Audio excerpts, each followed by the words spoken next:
Welcome everyone. This is our first story together. The name of the story is Bao. It was a Disney Pixar short movie which has been adapted into a book. So let's begin. The story is written by Domi Shi and illustrated by Sophie Lee. In a quiet little house, there lived a lonely woman and her husband. The woman was a skilled cook who put love and care into everything she made. She especially loved making delicious steamed dumplings called bao. One day, as the woman was about to eat a bao for lunch, it came to life. Bao cried and cried. Suddenly, with a pop, he grew legs. Pop, he grew arms and a body. Bao was the cutest thing the woman had ever seen. She decided to love and care for him as though she were his mother. Bao was just a baby, but he grew quickly. He and mom did everything together. They shopped for the groceries at the market and they shared soft, tasty pork buns while riding the bus. Mom and Bao even did Tai Chi in the park. They were inseparable. But as Bao continued to grow, things started to change. At the market, Bao wanted to play with other kids. Mom wouldn't let him. She wanted to keep him safe. Bao was angry with mom. On the bus, he didn't want to eat with her. And at home, Bao stayed in his room. He wanted to talk to his friends and not hang out with mom. Mom wouldn't give up. She knew there was one thing that could win Bao back: food.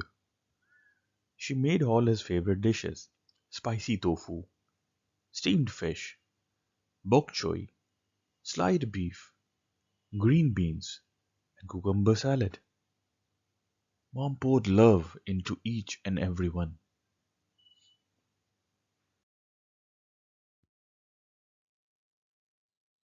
All the delicious aromas wafted through the house. Mom was happy with her work. It was only a matter of time until Bao came out of his room to eat with her. But Bao had other plans. He jumped into a car with his friends. Bao was an adult now, and Mom couldn't figure out how to spend time with him.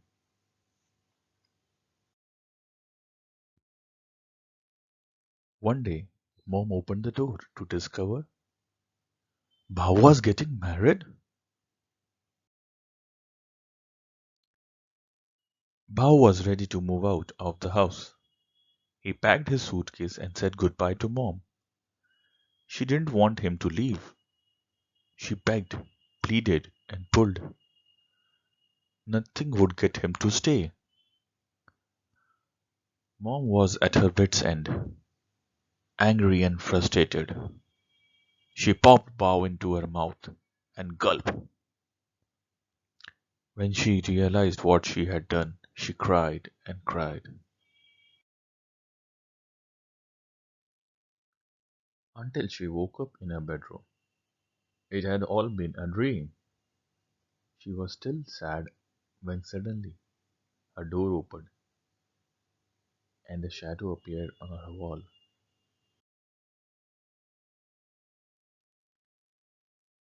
The shadow looked like a Bao, but it was her real son. He had brought pork buns to eat with mom, just like old times. As they sat together, they knew they would always share a love for each other. And for Bao,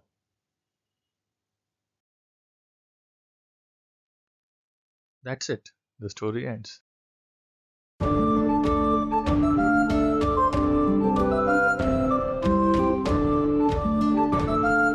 Disney's Frozen, the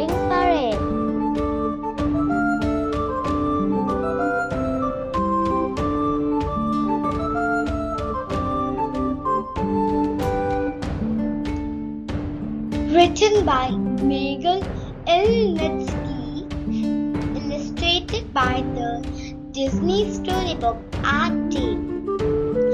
Anna and Elsa love spring. Anna likes the sun. Elsa likes the flowers.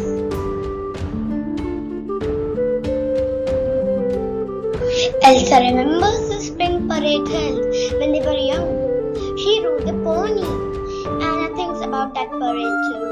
She watched it with her parents.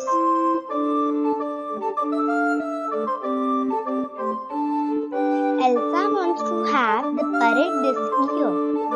This time, Anna will lead it. The sisters hug. Anna is happy. There is lot to plan.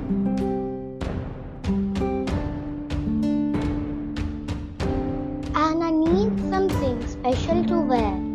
The sisters have fun trying things on. Elsa sees Kristoff in the hall. He wants to help.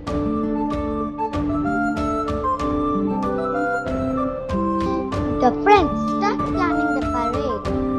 Kristoff finds the band. Olaf finds flowers.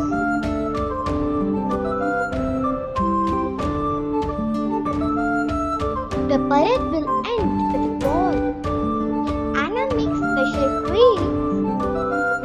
Elsa adds icy touches to the ballroom. Soon the ballroom sparkles.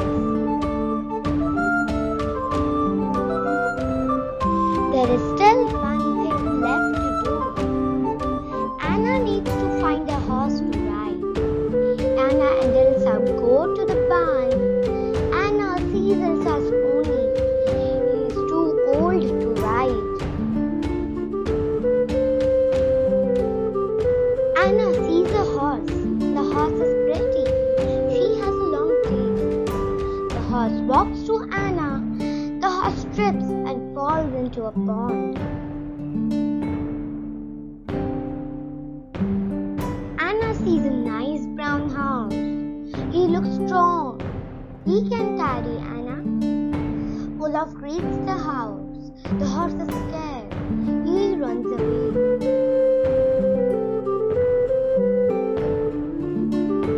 Anna sees a third horse.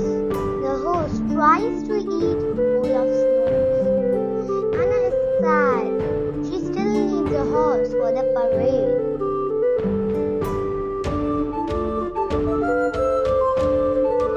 Kristoff has an idea.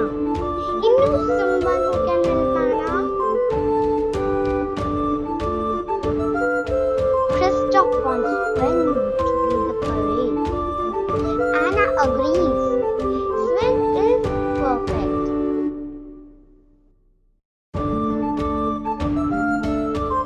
The groom gets Sven ready. They give him a bath. They shine his hooves. They brush his fur. The grooms are done. Sven looks great. Elsa gave him flowers to wear.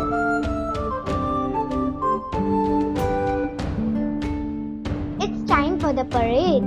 Anna and Sven lead the way. The band plays, the birds sing. Anna's friends cheer.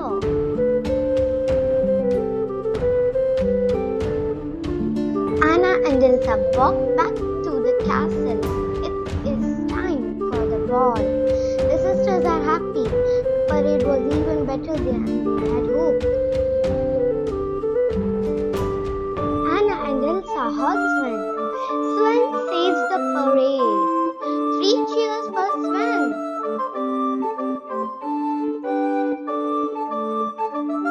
The end.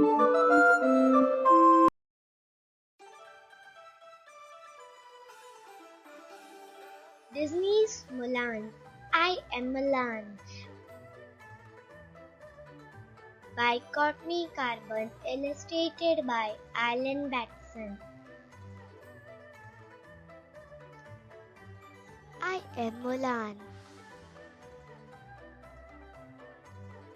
I live in a small village in China with my family. They are very important to me. We have a dog named Little Brother, a horse named Khan, and lots of chickens.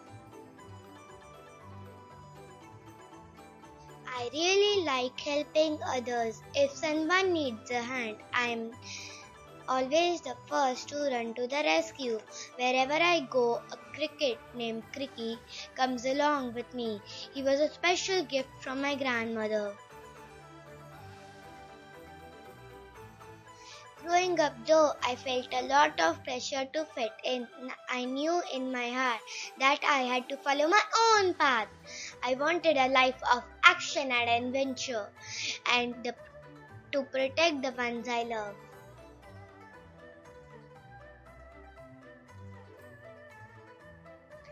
It was against the law for women to serve as soldiers, but I came up with a secret plan. I would dress up as a man and join the army in my father's place. I am very clever and resourceful. That helped me carry out my plan. Speaking of filth, I also have a little dragon friend named Mushu. He tries to lend a hand too, but he usually ends up causing trouble. Training to become a soldier is really hard work, but I never give up. I use my strength and discipline to inspire others. I am determined to be the best I can be. I know I can do whatever I set my mind to. No one believed I could become a great warrior. I proved everyone wrong. I am brave in the face of danger. Just like my father, I jump in and take charge when no one else will. I also know that being a good leader means working together as a team. I have learned that people may unfairly judge you because of who or what you are, but I never let that stop me from doing what I know is right. I showed everyone that woman can be a great soldier and the one who saves her country. It feels good to earn the respect of others, especially important people like the emperor. But what feels best is bringing honor to my family. They are proud of me and I'm proud of myself. My journey has taught me that being true to yourself is what makes you a real hero. The end.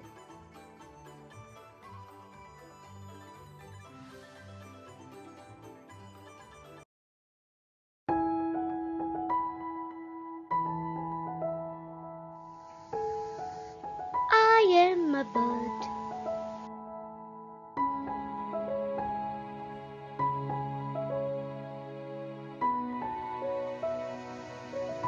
I Am a Bird by Dana Walrath, illustrated by Jean Kim.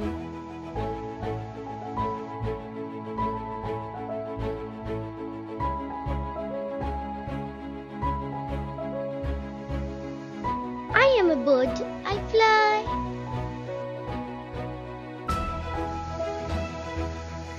I am a fly, I land.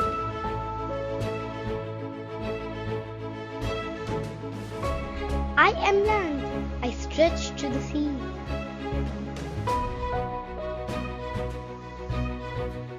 I am sea, I crest.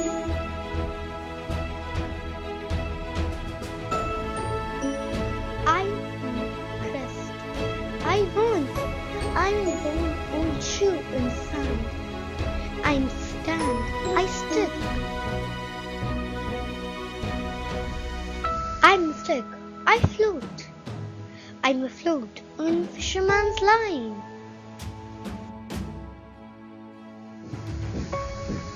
I'm line, I tug. I'm a tug, I tug. My toes get tickled by kelp. I'm a kelp. I branch. I'm a branch. I snap.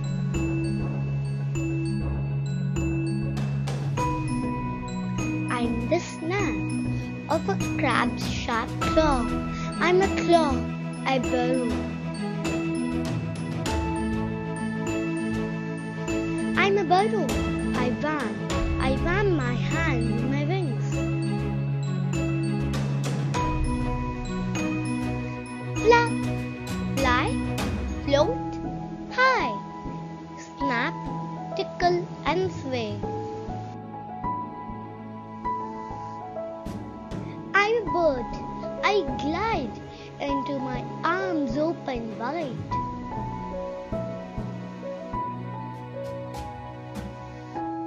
And the hands that hold and the eyes that shine.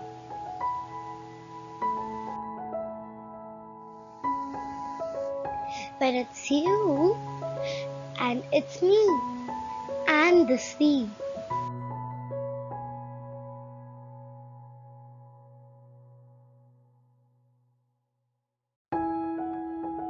The end.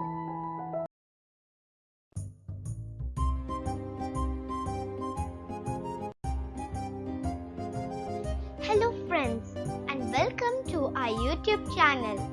Today's story is La Luna, which in English means the moon.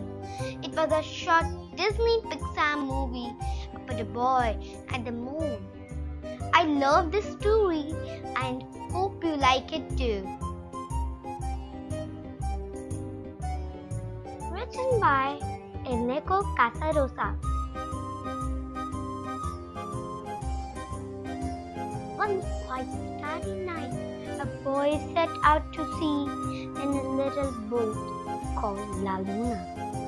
His papa and his grandpa were taking him to work with them for the very first time. When they were far, far from the shore, they took up the oars. The men folded their arms and waited. The boy folded his arms and waited too. Then only a glimmer was burning. The moon rose from the sea.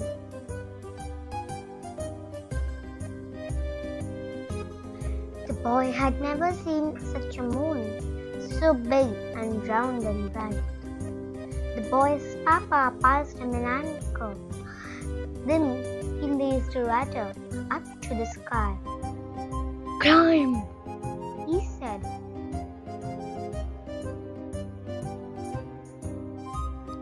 Step by step by step, the boy bravely climbed until he reached the moon. It was so close he could almost grab it. Instead, the moon grabbed him.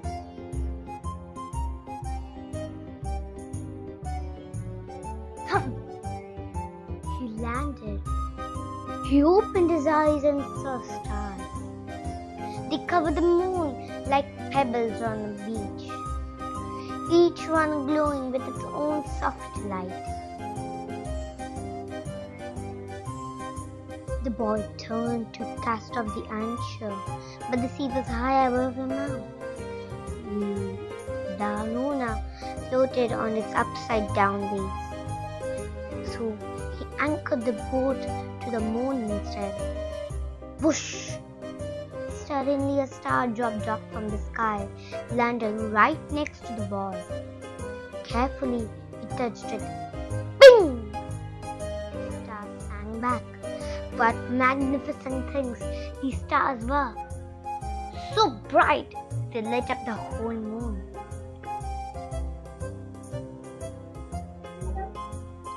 When the men arrived, they got to work sweeping up the fallen stars. Their job was to tidy up the moon. Push, push, pull, pull. "You must do it this way," Papa told the bar. "Bah!" said Grandpa. "It's like this. See?" They argued back and hope until suddenly the ground began to tremble.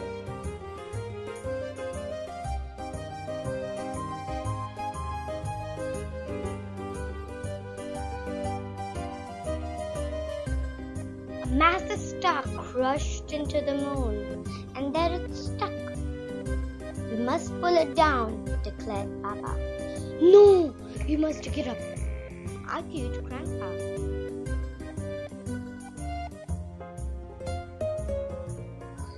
As they struggled, the boy studied the star, carefully touched it, and the star sang back. Ping, ping, ping, ping. A wave of sounds rippled up to the top. That gave the boy an idea.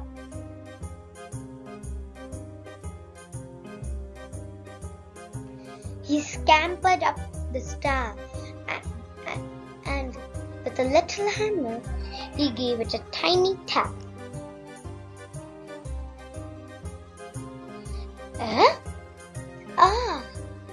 Hundreds of stars rained down upon them. Clever boy.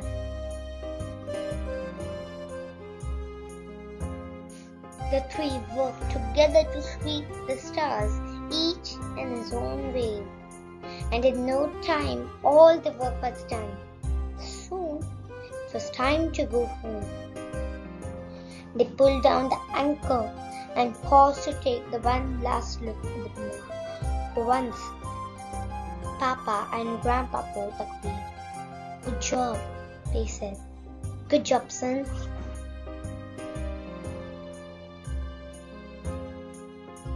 The end.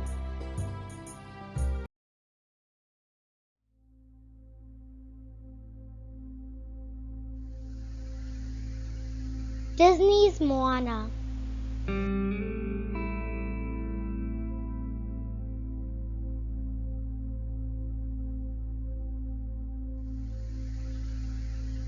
Even when she was little, Moana of Motunui loved the ocean. She also loved listening to Grandma Tala's stories. Moana's favorite was about the trickster demigod Maui, who stole the heart of Mother Island Fairy. According to Grandma, Maui upset the balance of nature by stealing the heart. Moana's dad, Chief Toy, believed the ocean was dangerous. The islanders were forbidden to sail beyond the reef. But little Moana felt a deep connection to the ocean and to all the creatures who belonged in it. She always wanted to help.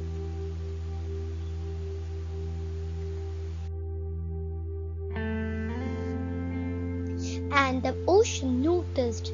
It gave Moana a special gift.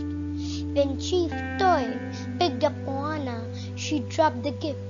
Luckily, someone else picked it up.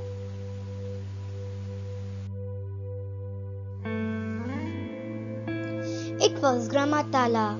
She believed the ocean's gift was the heart of the fairy.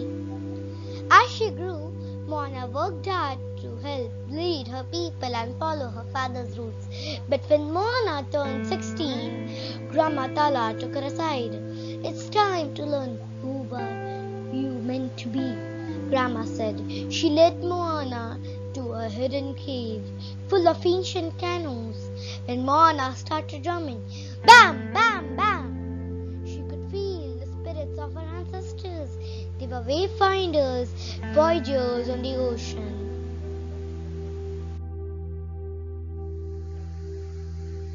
Grandma Tala's last wish was Moana to journey across the ocean, find Maui, and restore the heart of the fairy. So with the heart safe inside a necklace, Moana set sail. But sailing on the open ocean was not easy for Moana, especially when a storm hit.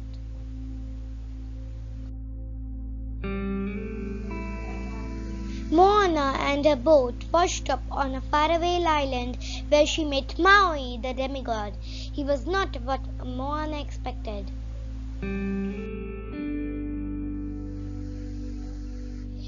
Maui stole Moana's boat, but when he tried to sail away, Ocean made sure Moana went with him. The ocean wanted them to work together.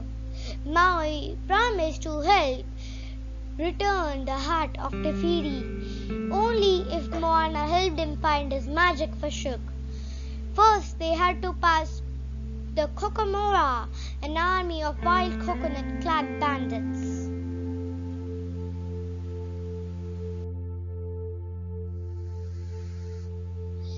Then they had to dive into Lalotai, the realm of monsters.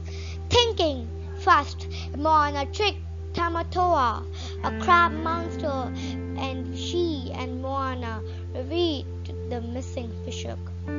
Along the way, Maui taught Moana how to wayfind, which is to use sun, the stars, the moon, and the ocean current to navigate. And when journey became difficult, the spirit of Grandma returned. Know who you are meant to be, Grandma's spirit told Moana.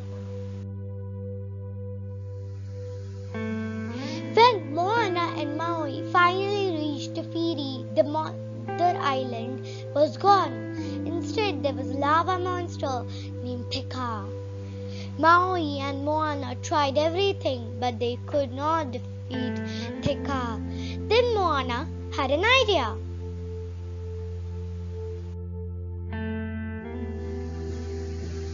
Summoning all her courage, Moana gave the heart to Theka, and Theka remembered who she was meant to be. She was Te Firi. With her heart restored, Te Firi bloomed once again. The world was back in balance. Moana and Maui said goodbye. Their journey together was complete. Maui transformed into a hawk and flew away. It was time for Moana to return to her people.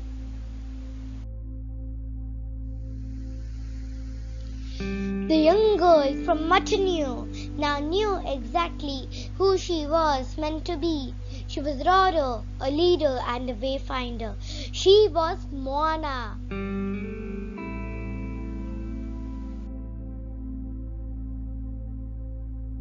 The end.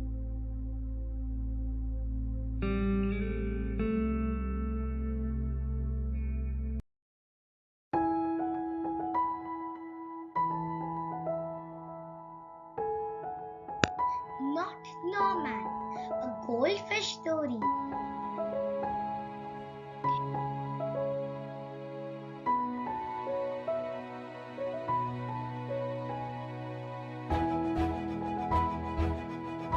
Not Norman, a Goldfish Story. Written by Kelly Bennett. Illustrated by Noah Z. Jones. When I got Norman, I didn't want to keep him. I wanted a different kind of pet. Not Norman.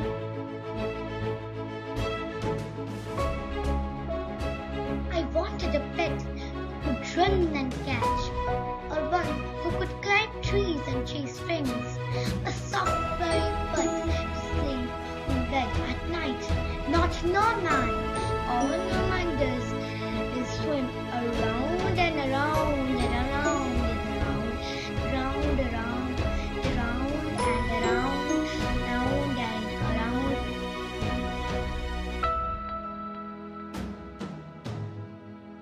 This is it, Norman. I decided. I'm treating you for a good pet. Norman doesn't move, not even a fin twitches. How can I treat him like this? No one will want a sorry-looking fish in a gunky bowl. When I drop Norman into his nice clean bowl, he starts dipping and flipping and flapping his fins around. He looks so goofy, I have to laugh. Don't think that just because you made me laugh, I'm going to keep you. I tell him. tomorrow, get out of here. Norman blows a stream of bubbles.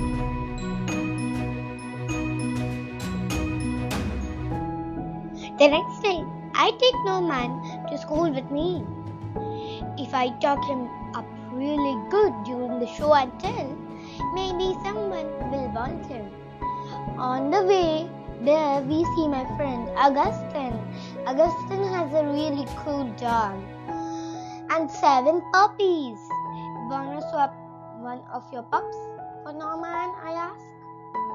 Who's Norman? Asks Augustine. My goldfish, I say. By the time I rescue Norman, his half ball is gone.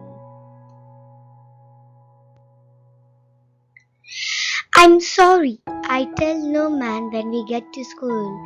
I'm really sorry. He just stares at me, all googly-eyed. Finally, it's my turn to show and tell. Just as I start to talk about my goldfish, Emily shouts, Jenny's gone. Who let my snake loose?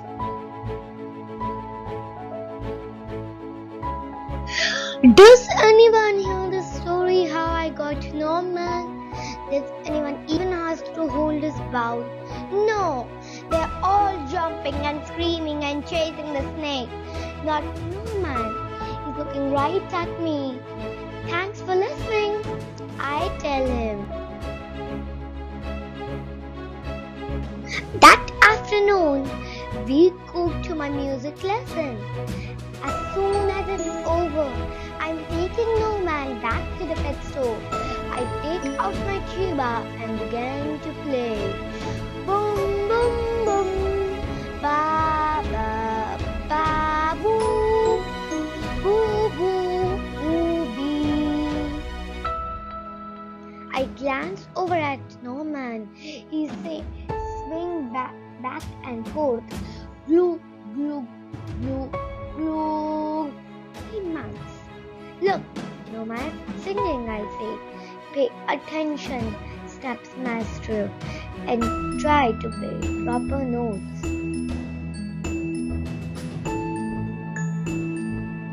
Maestro makes me stay for extra practice.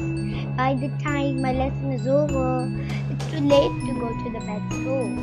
Don't think that just because you like my music, I'm going to keep you. I tell Norman. He gloves. That night, I sound asleep with screech, screech. What's that noise? Scratch, screech, screech. Yes, there's something at the window. Then out of the corner of my eye, I spot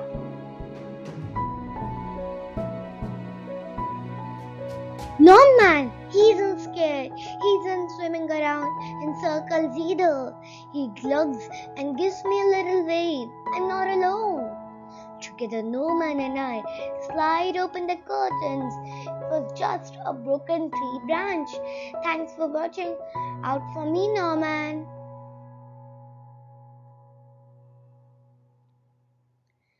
On Saturday, I take Norman to the pet store, just like I said I would. I look at the cats and dogs and snakes and birds. I look at hamsters and mice and lizards too. They all look like good pets, but they are not Norman.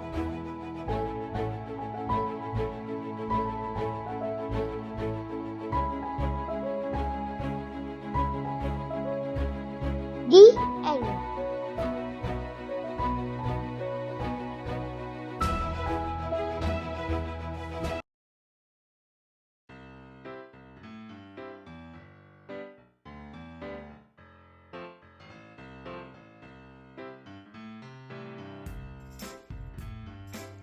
Disney Pixar's Soul, adapted by Courtney Carbon, illustrated by Sophia Lynn and Nick Ballion.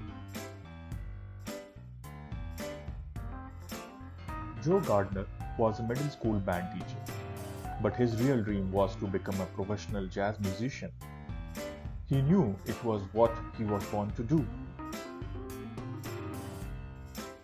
One day, Joe got a call from Curly Baker, an old student of his. Curly invited Joe to audition for the famous Dorothy Williams quartet. They were playing at the Half Note, a legendary jazz club. At the audition, Joe's fingers flew across the piano keys. Dorothy was impressed with Joe's performance. She told Joe to find a good suit for the show later that night. Joe's dream was finally coming true. He called everyone he knew, eager to share the good news. Joe was so distracted that he fell into an uncovered manhole. The next thing Joe knew, he had taken the form of a soul on a moving sidewalk heading toward a bright light. Glowing souls around him said they were going to the great beyond. Joe did not like the sound of that. He ripped through the barrier and fell down, down, down into the U seminar, where new souls prepared for a life on earth. Here they would get their personalities and find one last special thing, their spark. A soul counselor named Jerry thought Joe was a lost mentor. Mentors helped new souls find their spark. Joe was paired with a new soul named 22. But 22 had been paired with hundreds of mentors before. She didn't want to go to Earth. Joe and 22 visited a room filled with Joe's ordinary memories. Joe admitted that he wasn't a mentor. He just wanted to get back to his life on Earth and perform with Dorothy Williams. Joe wasn't like any mentor 22 had had before. She told Joe he could go to Earth in her place. But first, Joe had to help 22 find her spark so she could earn her Earth pass and give it to him. Joe thought finding 22's purpose on Earth would help her find her spark. 22 experimented with baking, chemistry, and firefighting. Then she tried being an astronaut, a librarian, and even president. Dozens of tries later, 22 still had not found her spark, and they were out of time. 22 had an idea. She led Joe through a portal to the astral plane. There they met a mystic named Moonwind, who helped Joe find his body in a hospital on Earth. But there was a terrible mix-up. 22 entered Joe's body and Joe ended up in the body of Mr. Mittens, the hospital therapy cat. Joe and 22 escaped from the hospital and discovered themselves on the noisy streets of New York City. Luckily, they found Moonwind on a street corner. He told them to meet him later at the Half Note to get Joe back into his body. While they waited, Joe and 22 spent the day preparing for Joe's show. 22 had to pretend to be Joe, and for the first time, 22 saw how wonderful life could be. As the day ended, 22 thought she might be ready to stay on Earth. But Joe disagreed. He didn't think she was ready. Besides, Joe needed his body back now. But 22 refused to give up Joe's body. Suddenly a portal appeared and transported them both to the U seminar. Someone had tracked Joe down on Earth. The counselors were shocked to learn that 22 had finally earned her Earth pass. But Joe believed she had only earned it because she has pretended to be him.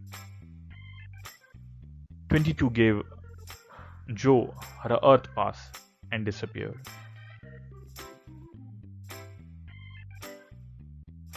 Joe returned to Earth just in time for the show. The crowd went wild as Joe played. It was everything he ever wanted. And then it was over. He had thought he would feel different after the show, but everything was the same. Back at home, Joe sat at the piano and thought of the small, special moments of his day with 22. As Joe played, he traveled back to the astral plane. Moonwind met Joe there with the terrible news. 22 had become a lost soul. They tried to catch her in Moonwind's boat, but 22 escaped to the U seminar.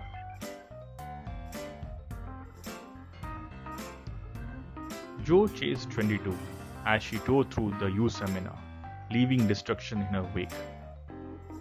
Finally, Joe cornered 22 at the edge of the Earth portal. He tried to apologize for telling her she wasn't ready to go to Earth. But just when he thought 22 was listening, she swallowed him whole.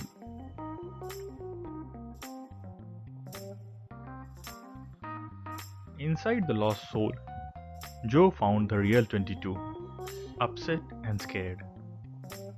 He gently handed her a small seed pod she had collected during their day together, and the storm began to calm. Joe told 22 he used to think that finding your spark was about realizing your purpose, but now he knew it was really about being inspired by life. 22 was ready after all.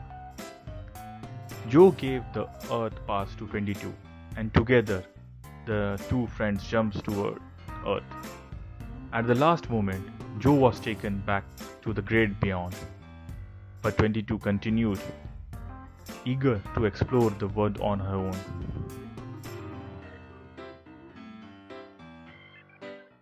On the moving sidewalk, the counselor had a gift for Joe. It was a special Earth portal just for him. Joe had inspired all the counselors by helping 22, and they wanted to thank him. With just one step, Joe entered the portal, ready to appreciate every moment of his life.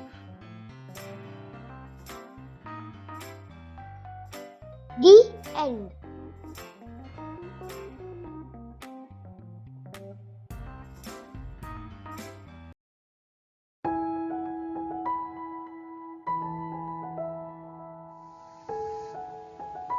Strictly no elephants.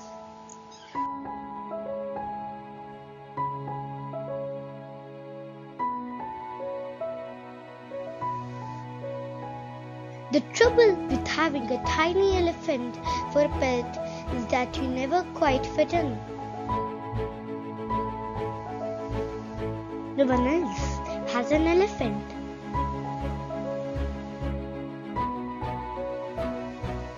Every day I take my elephant for a walk. He is very thoughtful sort of a walk.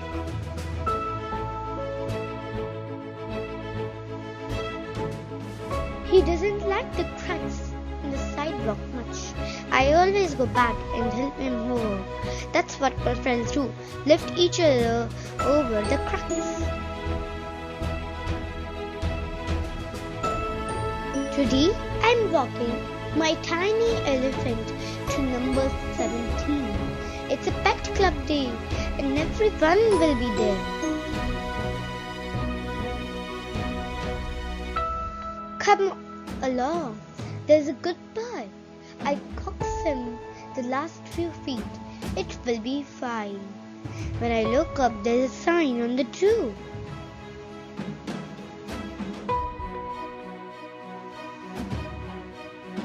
My tiny elephant leads me back to the sidewalk, never minding the cracks. That's what friends do, brave the scary things for you.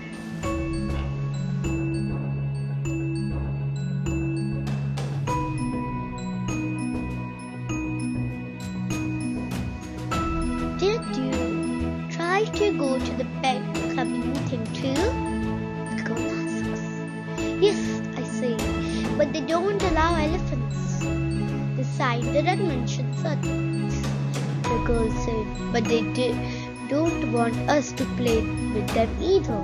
They don't know any better, I tell her.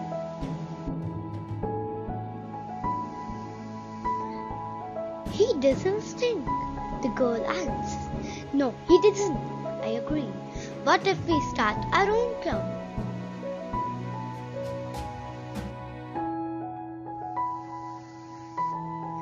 Come along, I say, making certain that one tiny elephant follows me.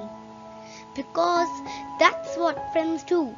Never leave anyone behind.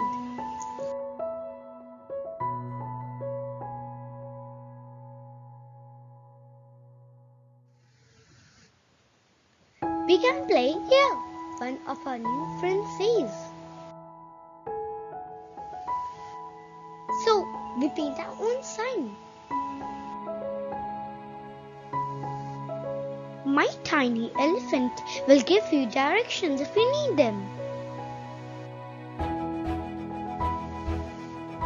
Because that's what friends do.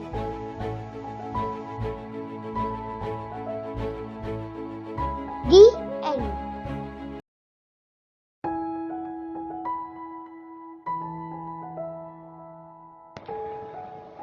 You matter.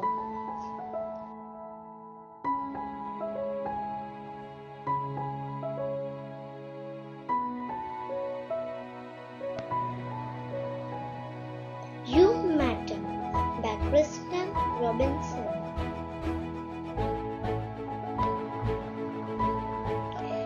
The small stuff too small to see.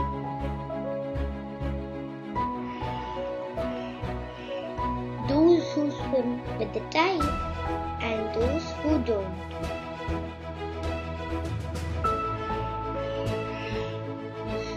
The first to go and the last. You matter.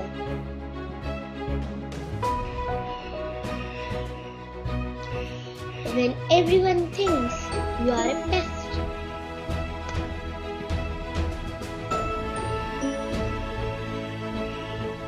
When something is just out of reach.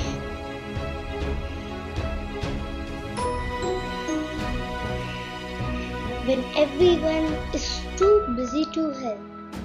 No matter.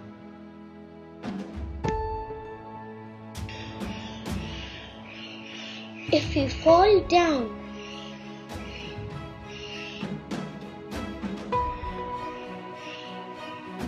if you have to start all over again,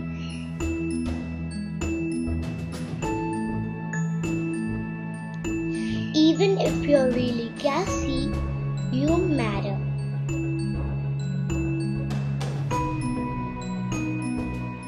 Sometimes home is far away.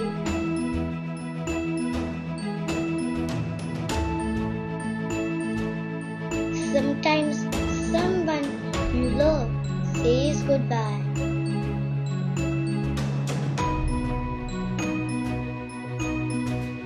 Sometimes you feel lost and alone, but you matter.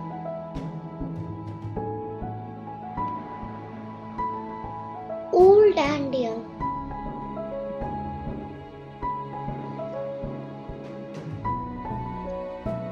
First to go and the last.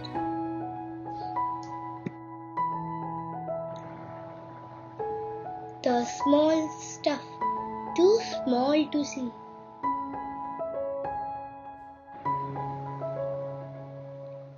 You matter.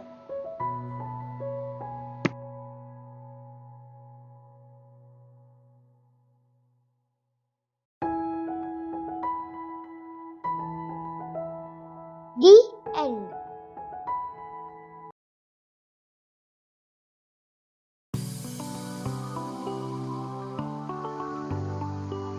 Disney Zootopia The Big Case.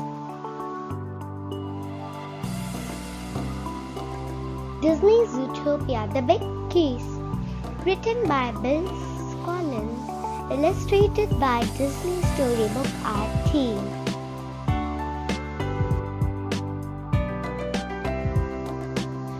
Judy Hopps is a bunny. Her parents want her to be a carrot farmer, but she dreams of being a police officer. Judy, the dream comes true. Judy is the first bunny to join the police force. In Zootopia, anyone can be anything.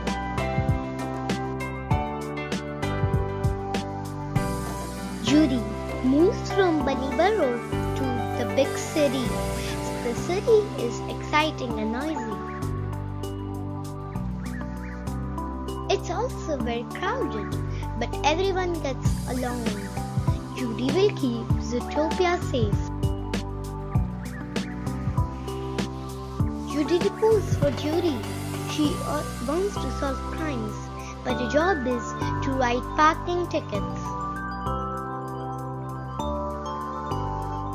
After a busy morning, she sees a fox.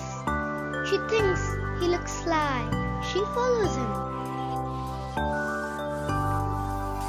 The fox is named Nick White. Nick tricks Judy into buying a jumbo pop.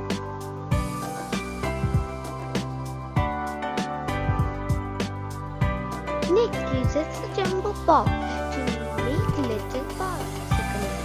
He sells them to lemons. At headquarters, an otter is reported missing. Judy tells Chief Bogo and assistant named Bellwether she wants the case.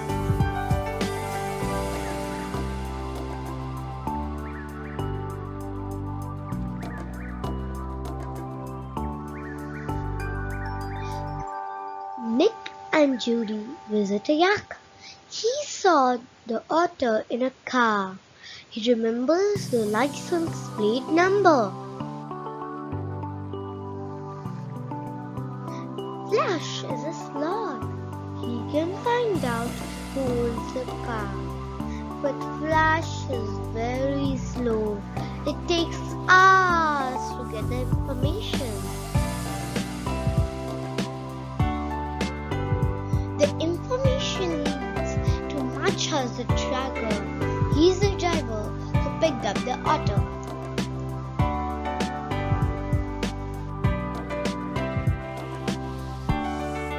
Machas turns into a savage beast. Nick and Judy run for their lives. Machas disappears. Judy and Nick search videos of the scene. They see wolves take Machas away in a run. Nick guesses where they went. Judy and Nick sneak into an old hospital. They find Otter and the jaguar. They are other savage animals too. A door opens.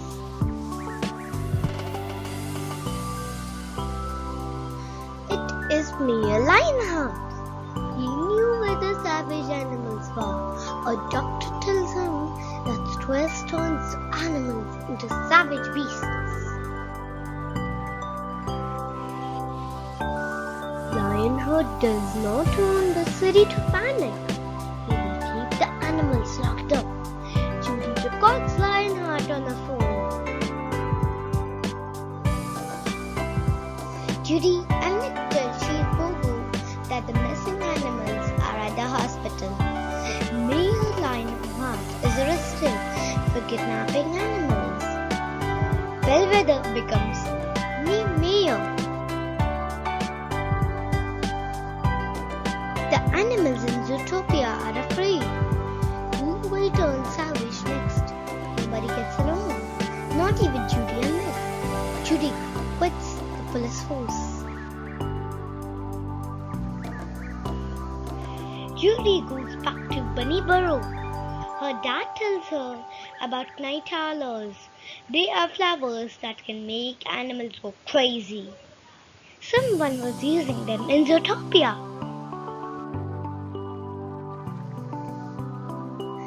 Judy returns to Zootopia. He apologizes to Nick. He tells Nick that someone is using night owls to make animals turn savage. Judy and Nick find a secret night hall lab. The flowers are being made into bright blue juice. Judy and Nick have a plan. They steal a case of the night hall juice.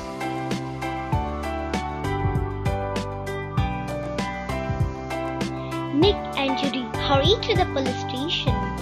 Bellwether stops them. She grabs the case and forces Nick to take the night hall juice.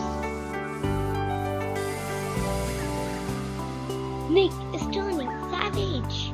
Bellwether wants to make everyone afraid. Then she can control the city. But Nick is not turning savage. He and Judy switched the night hall juice with blueberry juice. They recorded Bellwether on Judy's carrot pen. It was a trick. Chief Pogo arrests Bellwether. Case closed. Nick and Judy make a great team. They will keep working together to keep the